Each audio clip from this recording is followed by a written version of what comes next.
আমরা এখন দাঁড়িয়ে রয়েছি ধারাগাঁওতে। মিরিকের প্রত্যন্ত এই যে গ্রাম, সেই গ্রামে একাধিক বাড়ি ক্ষতিগ্রস্ত হয়েছে, একাধিক ঘর ক্ষতিগ্রস্ত হয়েছে, মৃত্যু পর্যন্ত হয়েছে এই গ্রামের বেশ কয়েকজন বাসিন্দার। ঠিক আজকে যখন রাস্তা পরিষ্কার হয়েছে, কিছুটা যান চলাচল করছে স্বাভাবিকভাবে, এবং তার সঙ্গে সঙ্গে যে যে জায়গাতে বড় বড় পাথর পড়েছিল সেই পাথর ইতিমধ্যে সরানোর কাজ হয়েছে। ঘরের সামনে পাথরের চাই একেবারে স্তূপ আকার ধারণ করেছিল, সেই পাথর ইতিমধ্যে সরানোর পর খোলা গিয়েছে ঘরের দরজা। এই যে ঘরের সামনে আমরা দাঁড়িয়ে আছি, এখানে বেশ কয়েকজন থাকতেন, বর্তমানে তারা অন্য জায়গায় রয়েছেন, রিলিফ ক্যাম্পে রয়েছেন। এবার সরাসরি দেখাবো যে এই ঘরের অবস্থা কি।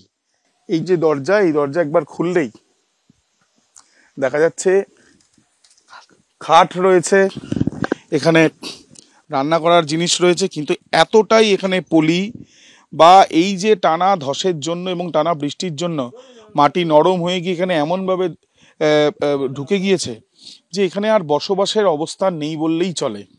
এখানে দেখা যাচ্ছে সমস্ত কিছু, গ্লাস থেকে শুরু করে হাঁড়ি কড়াই, এমনকি খাট এবং জলের যে বিভিন্ন পাত্র, সমস্ত কিছু এখানে রয়েছে।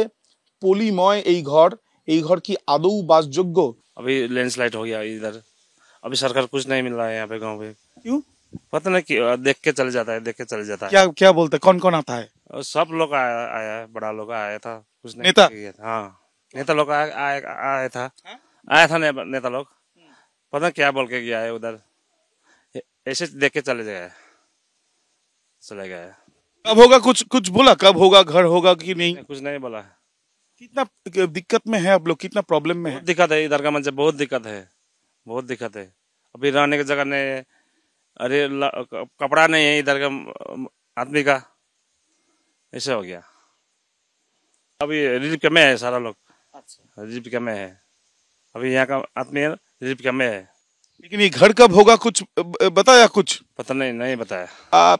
এখানে এই যে ঘর, সেই ঘরের যিনি থাকেন তিনি কিন্তু জানাচ্ছেন এই ধারাগাঁওতে যে কি সমস্যায় তারা রয়েছেন।